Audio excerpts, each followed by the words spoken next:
अस्सलाम वालेकुम स्टूडेंट्स। आज हम नाइन्थ क्लास की फ़िज़िक्स के यूनिट नंबर 4 का लेक्चर नंबर 14 पढ़ेंगे, जो कि पेज नंबर 105 पर मौजूद है। और हम इस चैप्टर के प्रॉब्लम्स यानी न्यूमेरिकल्स जो हैं वो सॉल्व कर रहे हैं। तो आज कुछ न्यूमेरिकल्स जो हैं वो सॉल्व करते हैं। प्रॉब्लम है जी 4.4, जिसकी स्टेटमेंट में लिखा हुआ है force of 100 newton is applied perpendicularly on a spanner at a distance of 10 centimetre from a nut. यानी एक स्पैनर पर एक नट से 10 सेंटीमीटर के डिस्टेंस पर एक परपेंडिकुलर फोर्स अप्लाई की गई है 100 न्यूटन की। Find the torque produced by the force. उस टॉर्क की मदद से पैदा होने वाला टॉर्क जो है वो फाइंड करें। तो याद रहे बेटा, ये जो डिस्टेंस फ्रॉम नट दिया गया है ये बेसिकली परपेंडिकुलर डिस्टेंस है फोर्स और नट के दरमियान। Force mean line of action और नट मीन एक्सिस ऑफ रोटेशन। यानी ये लाइन ऑफ एक्शन से लेके एक्सिस ऑफ रोटेशन तक का परपेंडिकुलर डिस्टेंस है, यानी ये मूवमेंट आर्म है। ये फोर्स की वैल्यू दी गई है और हमने टॉर्क फाइंड करना है। तो डाटा बनाते हैं। Force is equal to F is equal to 100 newton. Movement arm is equal to L is equal to 10 centimetre. इसको 100 पे डिवाइड करवा के मीटर में कन्वर्ट कर लेंगे तो 0.1 मीटर आ जाएगा।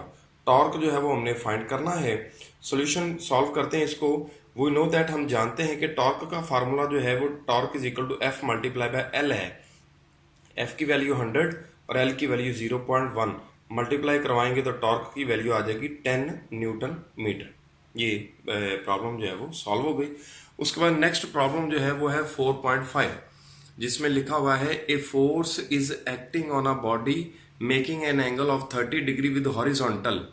यानी एक फोर्स जो कि हॉरिजॉन्टल के साथ 30 डिग्री का एंगल बनाकर किसी बॉडी पर एक्ट कर रही है।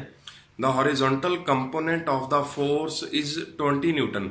उस फोर्स का हॉरिजॉन्टल कंपोनेंट यानी एफ एक्स वो 20 न्यूटन है। Find the force. आप वो फोर्स जो है वो फाइंड करें। डाटा बनाते हैं बेटा। एंगल जो है वो दिया गया है theta is equal to 30 degree.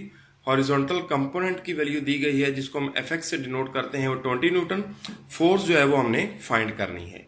तो इसको सॉल्व करते हैं। हम जानते हैं कि हमारे पास एक फार्मूला है हॉरिजॉन्टल कंपोनेंट फाइंड करने का, F X is equal to F cos theta.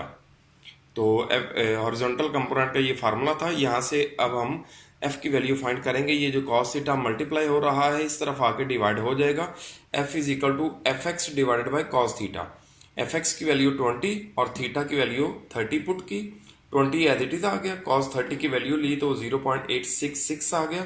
20 को इस पे डिवाइड किया तो आंसर आ गया 23.1 न्यूटन। इतनी वैल्यू होगी उस फोर्स की।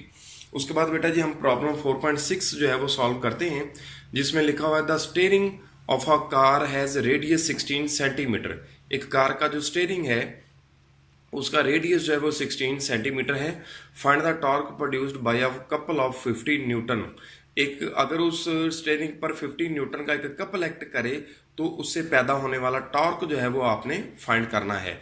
यहाँ पर भी टॉर्क फाइंड करना है, मगर एक फोर्स का नहीं बल्कि कपल का फाइंड करना है। तो देखते हैं, पहले डाटा बनाते हैं। सबसे पहली बात यह है कि बेटा हमें एक स्टीयरिंग व्हील की रेडियस दिया गया है 16 सेंटीमीटर। हमें इस न्यूमेरिकल में चाहिए perpendicular distance between forces of couple. तो स्टीयरिंग के एक साइड पर एक फोर्स एक्ट करेगी, दूसरी साइड पर उसके परपेंडिकुलर दूसरी फोर्स एक्ट करेगी, तो दोनों के दरमियान का जो डिस्टेंस होगा वो बेसिकली रेडियस का डबल होगा। तो वो हम सॉल्यूशन में जाके करेंगे। उससे पहले हम डाटा बनाते हैं। Radius of steering R is equal to 16 centimetre. इसको 100 पे डिवाइड करवा के मीटर में कन्वर्ट करवा लिया। Each force of couple F is equal to 50 newton. Torque of couple जो है वो हमने क्या करना है, फाइंड करना है।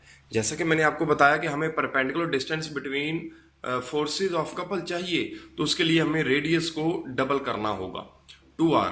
तो 2 एज इट इज आ गया, आर की वैल्यू पुट हो गई 0.32। To find the torque of couple. Couple का टॉर्क फाइंड करने का फार्मूला है हमारे पास, torque of couple is equal to 1 force of couple multiply by perpendicular distance between forces of couple. तो हमारे पास 1 फोर्स की वैल्यू है 50 और डिस्टेंस की वैल्यू है 0.32। इसमें बेटा वैल्यूज पर पुट करके इनको मल्टीप्लाई करवाते हैं। तो बेटा ये इसकी वन फोर्स की वैल्यू आ गई 50 और आ गया परपेंडिकुलर डिस्टेंस 0.32 मल्टीप्लाई करवाएंगे तो 16 आ जाएगा। न्यूटन मीटर इसका यूनिट आएगा। ये टॉर्क ऑफ कपल हमने फाइंड करना था, वो फाइंड कर लिया। यूं ये प्रॉब्लम जो है वो मुकम्मल हो गई, सॉल्व हो गई। अल्लाह हाफिज़।